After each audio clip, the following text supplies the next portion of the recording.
Beware. It's coming.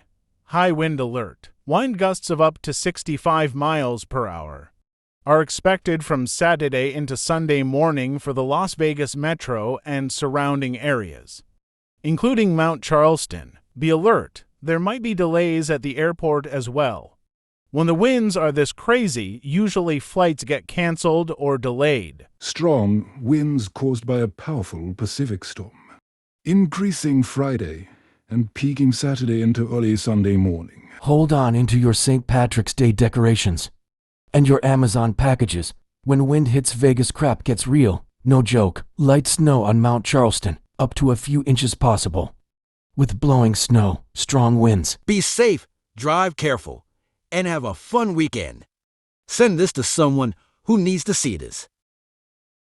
This is a glimpse of what Vegas looks like on a windy day.